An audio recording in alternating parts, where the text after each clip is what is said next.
Get off this plane immediately. The flight attendant's harsh words echoed through the cabin. 7 minutes later, both pilots collapsed before takeoff. Suddenly, the woman they just removed became their only hope for survival. Sometimes prejudice has deadly consequences. Before you watch full story, comment below from which country are you watching. Don't forget to subscribe for more amazing stories. The afternoon sun streamed through the windows of Chicago O'Hare International Airport as Maya Rodriguez stood in line at Gate 14, waiting to board Flight 458 to Miami. She clutched her boarding pass in one hand and her phone in the other, texting her daughter about her arrival time. Maya was tired after 3 days of meetings in Chicago, and she just wanted to get home to her family. Maya was a 38-year-old woman with dark hair pulled back in a simple bun. She wore jeans, comfortable sneakers, and a plain black jacket. Nothing about her appearance was unusual or threatening. She looked like any other tired traveler trying to get home on a Friday evening. The gate agent scanned her boarding pass without any problems. Maya walked down the jet bridge and stepped onto the Boeing 737 aircraft. A flight attendant named Jessica stood at the entrance, greeting passengers with a professional smile. Jessica glanced at Maya's boarding pass and pointed toward the back of the plane. Maya walked down the narrow aisle, moving past other passengers who were putting bags in the overhead bins. She found her seat in row 18, a window seat that she had specifically chosen when booking her ticket. She was placing her small backpack under the seat in front of her when she heard a voice behind her. "Excuse me, ma'am. I need to speak with you right now." Maya turned around and saw Jessica, the flight attendant, standing there with her arms crossed. Her friendly smile was gone, replaced by a cold, serious expression. Behind Jessica stood a middle-aged man wearing an expensive suit, and he was staring at Maya with obvious anger on his face. "Is something wrong?" Maya asked calmly. Jessica's voice was loud enough for nearby passengers to hear. "Ma'am, you need to come with me to the front of the aircraft immediately. There has been a complaint filed against you." Maya felt confused and worried. "A complaint? About what? I just boarded the plane. I haven't done anything wrong." The man in the suit stepped forward. His face was red with anger. "I saw you taking pictures of the cockpit door when you boarded. That's suspicious behavior, and I reported it to the crew immediately." Maya shook her head. "I wasn't taking pictures of anything. I was texting my daughter on my phone. You can check my phone right now and see my messages." Jessica held up her hand. "Ma'am, I don't need to see your phone. Multiple passengers have expressed concern about your behavior in the gate area and on the aircraft. You were observed acting nervously and looking around constantly. For the safety of all passengers, I'm asking you to leave this aircraft immediately." "This is ridiculous," Maya said, trying to keep her voice calm even though she felt panic rising in her chest. "I'm a paying passenger with a valid ticket. I've done absolutely nothing wrong." Other passengers were now watching the confrontation. Some were recording with their phones. Others were whispering to each other, making assumptions about why a crew member was removing someone from the flight. Maya could see the judgment in their eyes. They had already decided she must be guilty of something. Jessica's voice became firmer. "Ma'am, you have two choices. You can leave voluntarily right now, or I will call airport security to remove you. Either way, you are not flying on this aircraft. You're causing a disturbance and delaying our departure." Maya looked around at all the faces staring at her. She knew from experience that arguing would only make things worse. She had faced discrimination before in her life, and she recognized this situation for what it was. Someone had made assumptions about her based on her appearance, and now she was being punished for something she didn't do. "Fine," Maya said quietly. "I'll leave. But I want you to know that this is wrong. This is discrimination, and I will be filing a formal complaint." Jessica's expression didn't change. "You're welcome to file any complaints you want after you leave this aircraft. Now please gather your belongings and exit immediately." Maya grabbed her backpack from under the seat. The walk to the front of the plane felt like the longest walk of her life. Every passenger she passed was staring at her. Some looked away when she made eye contact. Others continued to stare with suspicious eyes, convinced they were watching a dangerous person being removed from their flight. When Maya reached the front of the plane, an airport security officer was waiting outside the aircraft door. He was a young man, probably in his late 20s, and he looked uncomfortable with the situation. "Ma'am, I need you to come with me," the security officer said. Maya followed him back up the jet bridge and into the terminal. Through the windows, she could see Flight 458 still sitting at the gate. The door was closed now, and ground crew members were preparing the aircraft for departure. The security officer led Maya to a small office near the gate. He asked her questions about what had happened, taking notes on a form. Maya explained everything calmly and clearly. She told him about the false accusation, about how she had only been texting her daughter, and about how she had been removed without any real evidence of wrongdoing. The officer listened but seemed tired, like he had heard similar stories many times before. When he finished his report, he told Maya that her ticket would be refunded and she could book another flight. However, there would now be an incident report in the airline system, which might cause additional screening on future flights. Maya nodded, too exhausted to argue anymore. When the officer told her she was free to go, she walked out of the office and collapsed into a chair near gate 14. She checked her phone and saw that it was 4:47 in the afternoon. 7 minutes had passed since she was escorted off Flight 458. Through the terminal window, Maya could see her former flight still at the gate. The ground crew was finishing their final checks. In a few minutes, the plane would push back from the gate and taxi to the runway.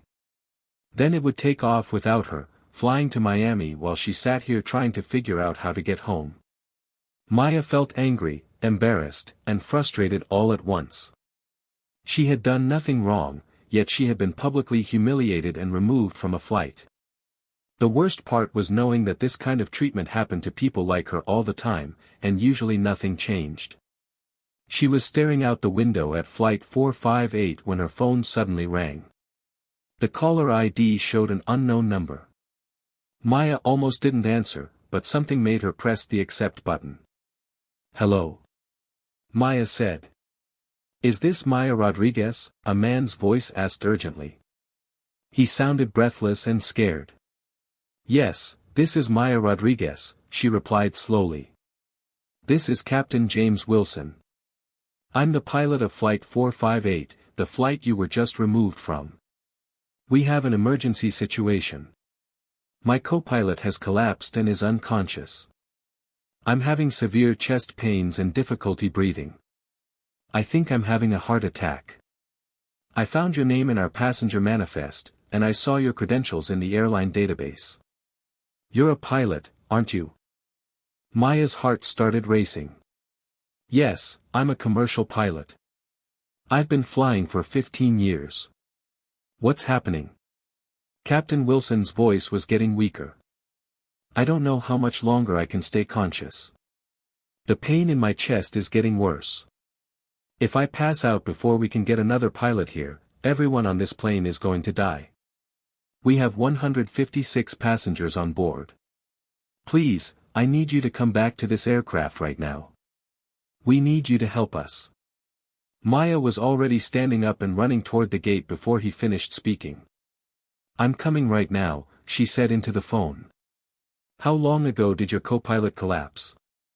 "About 2 minutes ago," Captain Wilson said. His voice sounded strained and weak. "We haven't even pushed back from the gate yet. I was about to call for medical help when the chest pain started. I'm trying to stay calm, but I'm scared. Please hurry." Maya reached the gate desk where a young female agent was working on her computer. "I need to get back on that aircraft immediately," Maya said urgently. "This is an emergency. Both pilots are having medical problems and they need me to help fly the plane." The gate agent looked at her with wide, confused eyes. "But you were just removed from that flight for security reasons. I can't just let you back on." Listen to me carefully, Maya said, her voice firm and commanding. There are 156 people on that plane who are going to die if I don't get into that cockpit right now. Both pilots are incapacitated. I'm a licensed commercial pilot with 15 years of experience. Every second we waste talking is a second closer to disaster. Open that door now, or I will open it myself.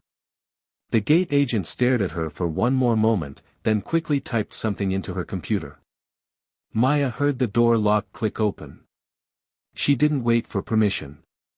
She pushed through the door and ran down the jet bridge faster than she had ever run in her life. Maya burst through the aircraft door into the front galley. Jessica, the flight attendant who had removed her, was standing there looking terrified. Behind her, Maya could see into the cockpit. Captain Wilson was slumped in his seat, one hand pressed against his chest. His face was gray and covered with sweat. In the co-pilot's seat, a younger man was completely unconscious, his head tilted to one side. I'm here, Maya said, pushing past Jessica without looking at her. Captain Wilson turned his head and looked at her with desperate eyes. Thank God you came back. Can you really fly this plane? Maya was already scanning the instrument panel, her trained eyes taking in all the information displayed on the screens. The Boeing 737 was a type of aircraft she knew well. She had flown this exact model hundreds of times during her career. Yes, I can fly it, Maya said with complete confidence. Tell me exactly what happened. Captain Wilson tried to sit up straighter but winced in pain. We were doing our pre-flight checks when Martinez, my co-pilot, suddenly made a choking sound and collapsed. Before I could call for help, I started having these intense chest pains. It feels like someone is crushing my chest. My left arm is going numb. I think I'm having a heart attack. Maya leaned forward and looked at the environmental controls. Everything appeared normal. The air conditioning system was running properly. All the aircraft systems showed green indicators. Could you have been exposed to something? Carbon monoxide or another toxic gas? I don't know, Captain Wilson said weakly. All the system readings are normal. It might just be a terrible coincidence that we're both having medical emergencies at the same time. Maya made a quick decision. We need to get you both to a hospital immediately. I'm going to declare an emergency and taxi this aircraft to a location where paramedics can reach you quickly. It's faster than waiting for ambulances to drive through airport traffic to reach this gate. Captain Wilson started to protest, but another wave of pain hit him and he gasped. Maya could see his hand shaking on the control yoke. She knew she had to act fast. She reached forward and pressed the radio button. Chicago Tower, this is Flight 458 at Gate 14. I'm declaring an emergency. Both pilots are incapacitated due to medical emergencies. I'm a licensed commercial pilot taking command of the aircraft. I need immediate medical response and instructions for taxiing to the nearest emergency access point. The tower controller's voice came back immediately, sounding professional but urgent. Flight 458, Tower copies your emergency declaration. Please confirm your qualifications. Maya quickly gave her credentials, stating her commercial pilot license number, her total flight hours, and her experience with Boeing 737 aircraft. She explained that both the captain and co-pilot were having what appeared to be cardiac events and needed immediate medical attention. The controller conferred with someone in the background. Then his voice came back. Flight 458, we're clearing all traffic from your area. Emergency vehicles are being dispatched. We need you to taxi to the South Emergency Access Road. Are you able to safely taxi the aircraft? Affirmative, Maya said. The engines are already running from pre-flight. Aircraft is ready to taxi. What's my route? As the controller gave her taxi instructions, Maya turned to Jessica, who was still standing in the cockpit doorway looking shocked. I need you to make an announcement to the passengers. Tell them we've had a medical emergency with the flight crew and that a qualified pilot is now in control. Tell them we're taxiing to a different location to get medical help. Tell them to stay calm and keep their seatbelts fastened. Do not mention that I was removed from the plane earlier. That will only cause panic. Can you do that?" Jessica nodded, unable to speak. She stumbled backward toward the passenger announcement system. Maya turned her attention back to Captain Wilson. "I need you to release the parking brake." Wilson's hands were shaking badly, but he managed to reach the brake handle and release it. "Aircraft weight is 142,000 pounds, he whispered. "Center of gravity is normal. Fuel is 12,500 pounds. "Good," Maya said. She was now in the jump seat behind the center console, which wasn't the normal pilot position, but she had trained for unusual situations before. She could handle controlling the aircraft from this position. She heard Jessica's frightened voice over the PA system. "Ladies and gentlemen, this is your flight attendant with an important announcement. We have experienced a medical emergency with our flight crew. A highly qualified pilot is now in command of the aircraft. We will be moving to a different location to get medical help for our crew members. Please remain seated with your seatbelts fastened. There is no danger to the aircraft or passengers." Maya could hear confused and worried voices from the passenger cabin, but she couldn't focus on that now. She gently advanced the throttles and felt the large aircraft begin to roll away from the gate. The jet bridge automatically disconnected as they moved. The sensation of controlling such a large aircraft was both familiar and strange.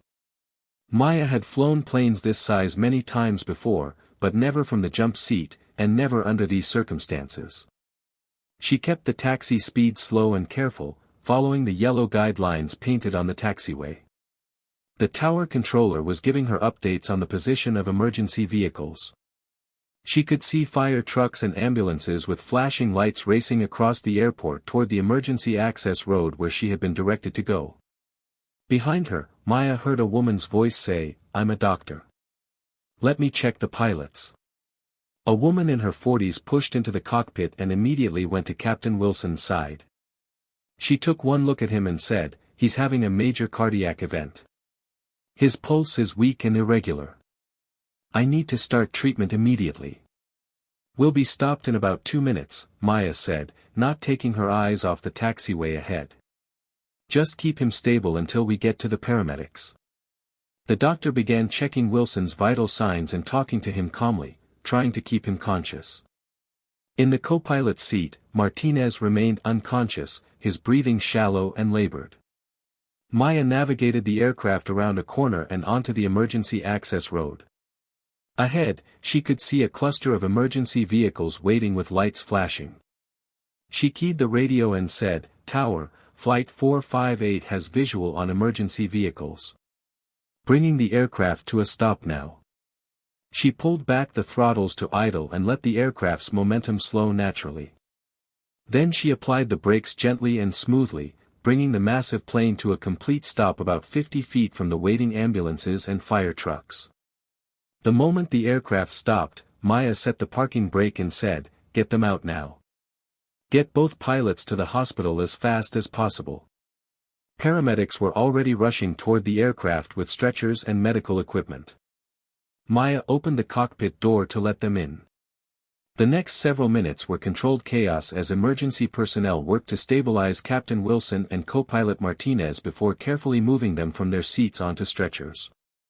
Maya stayed in the jump seat, coordinating with the tower and with airline operations. She explained what had happened and provided all the information she could about the pilot's conditions and the aircraft's status. She recommended that the plane be taken out of service for a complete inspection before flying passengers again, just in case there was an environmental problem that had caused both pilots to collapse. The paramedics loaded both pilots into ambulances, which immediately drove away with sirens wailing.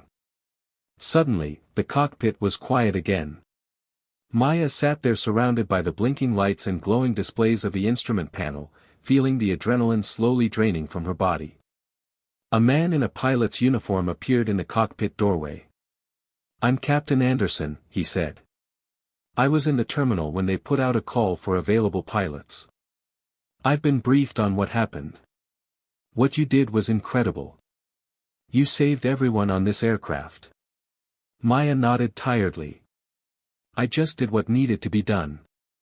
How are the passengers? They're shaken up but okay, Captain Anderson said. We're going to have the aircraft towed back to a gate so everyone can get off. Then we'll rebook them on other flights. The airline wants to talk to you about what happened. Maya climbed out of the jump seat and made her way back into the passenger cabin. The passengers were sitting quietly, still processing what had just happened. Many of them were staring at her with expressions of shock and amazement. Maya saw Jessica standing near the front galley. The flight attendant looked devastated, all her earlier confidence completely gone. When Jessica saw Maya, she opened her mouth to say something, but Maya just walked past her without a word. She wasn't ready to have that conversation yet. She walked back to row 18 where her backpack was still under the seat where she had left it. As she reached down to grab it, a man sitting nearby said, "You're the pilot who just saved us, aren't you? The one they kicked off the plane earlier?" Maya looked at him and saw recognition and shame in his face. He had probably been one of the passengers who watched her removal and assumed she was dangerous. "Yes," Maya said simply. "I'm that pilot." The man shook his head. "I'm so sorry. When they removed you, I thought there must be a good reason. I didn't know. If you hadn't been at the airport, if you had already left, we would all be dead right now, wouldn't we?" Maya considered her response carefully. "Yes, probably. It takes a long time to get replacement pilots to an aircraft. Captain Wilson didn't have that kind of time. Sometimes our assumptions about people have serious consequences." She walked to the front of the aircraft where airline personnel were waiting. Over the next several hours, Maya gave detailed statements to airline executives, FAA investigators, and airport security. She described everything that had happened, from her unjust removal from the flight to the emergency phone call to her decision to take control of the aircraft. The airline's chief pilot, a distinguished man in his 60s named Captain Morrison, sat through all the interviews. When they finally finished, he asked to speak with Maya privately. "Ms. Rodriguez," he said when they were alone, "I cannot adequately express how grateful I am for what you did today. I'm also horrified and ashamed by how you were treated by our crew. I've reviewed the security footage and interviewed the flight attendant involved. Disciplinary action is being taken. The passenger who made the false accusation has been banned from our airline. This should never have happened, and I apologize on behalf of everyone at this company." Maya looked at him steadily. "I appreciate your apology. But what I really want to know is what's going to change. How many other qualified people have been removed from flights because someone made assumptions about them? What systems are you putting in place to prevent this from happening again?" Captain Morrison was quiet for a moment. "We're implementing new training for all crew members about unconscious bias and discrimination. We're also creating a system to flag passengers with relevant expertise so we can identify them quickly in emergencies. I know it doesn't undo what happened to you, but I hope it will help prevent similar situations in the future." "I hope so too," Maya said.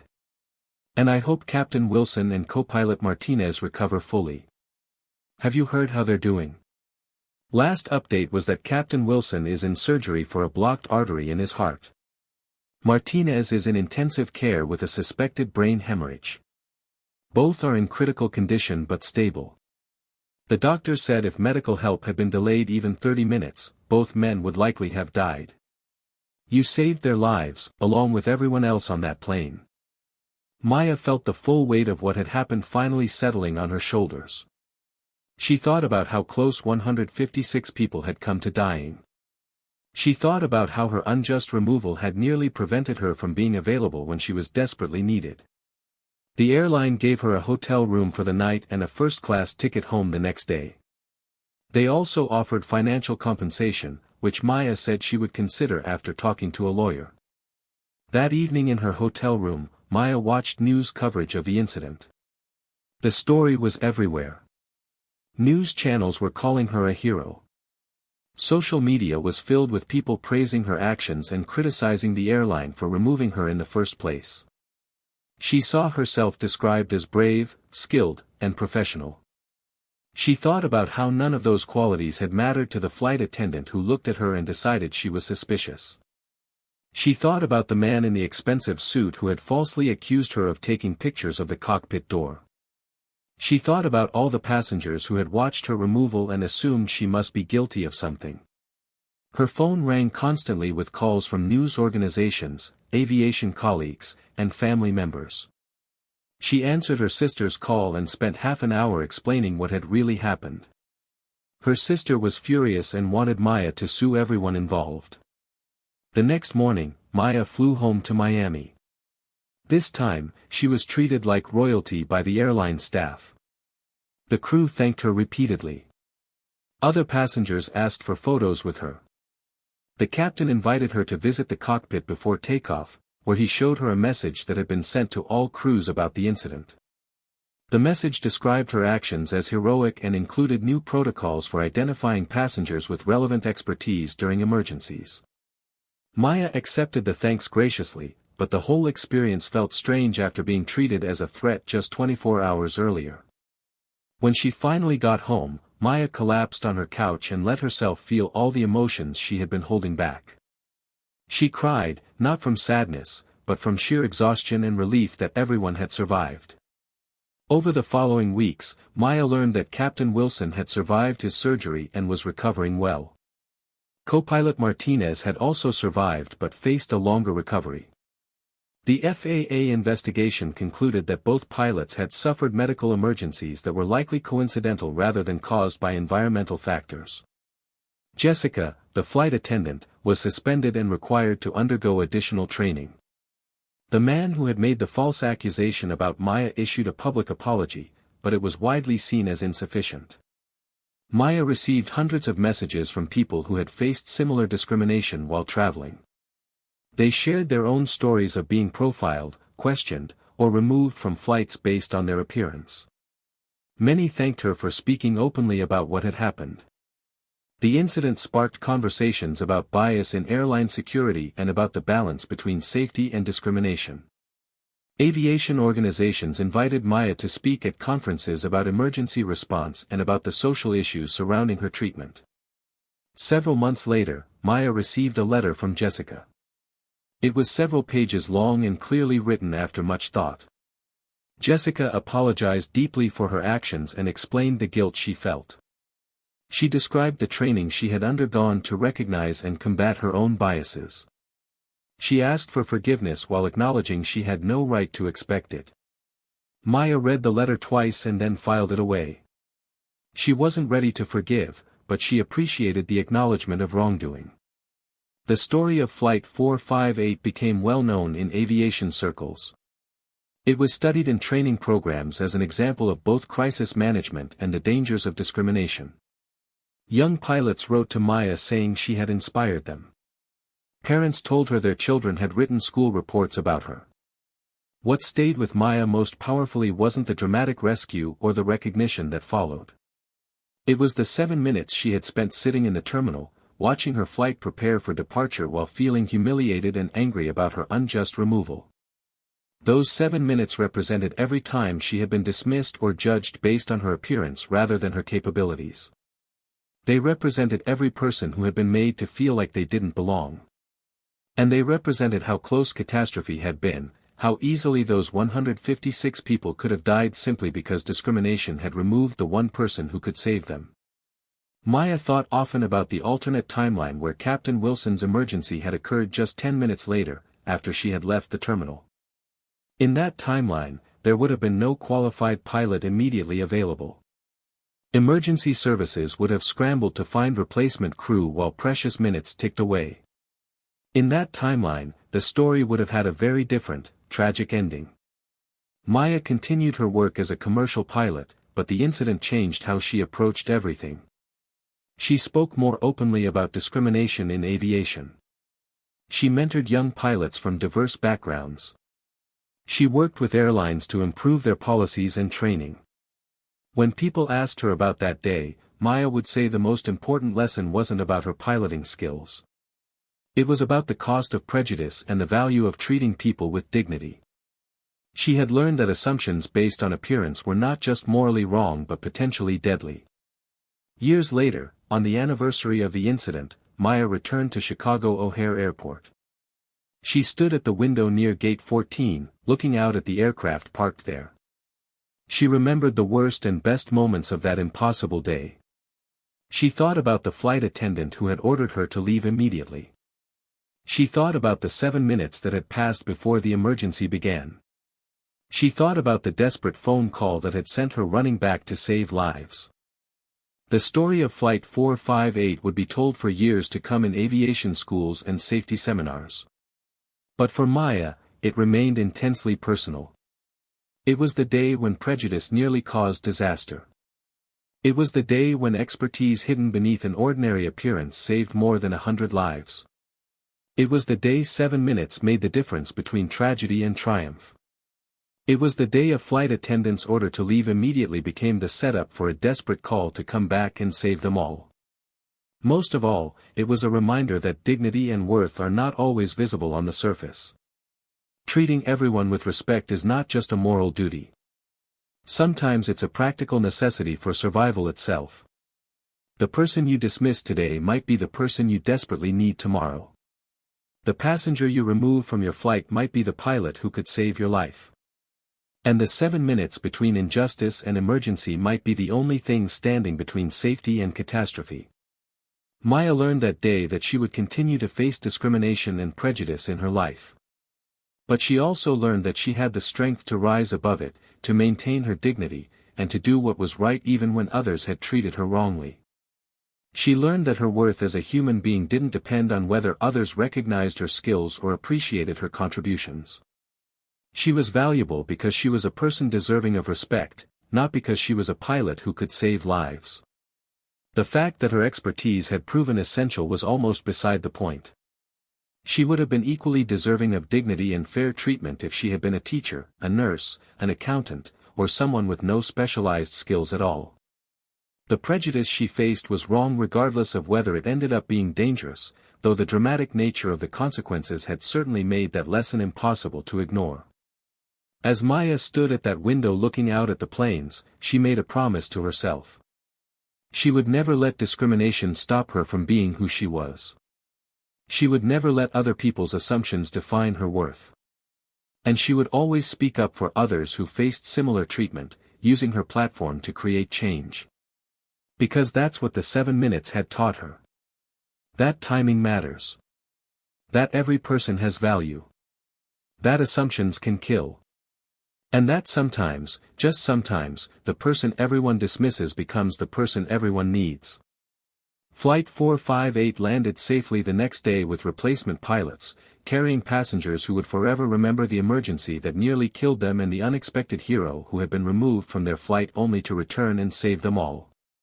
Captain Wilson returned to flying after his recovery and made a point of meeting Maya in person to thank her. Co-pilot Martinez sent her a heartfelt letter describing her as the reason he was still alive to see his children grow up. Other airlines studied the incident and changed their own policies and training programs. Aviation authorities worldwide incorporated lessons from Flight 458 into their safety recommendations. Maya's name became permanently associated with discussions about both emergency preparedness and discrimination in travel. It was a legacy she carried with mixed feelings but ultimate pride. She never forgot those 7 minutes. The 7 minutes between being told to leave immediately and being called back to save everyone. The 7 minutes that changed her life and saved 156 others. The 7 minutes that proved dignity matters, expertise comes in unexpected forms, and prejudice has consequences no one can afford.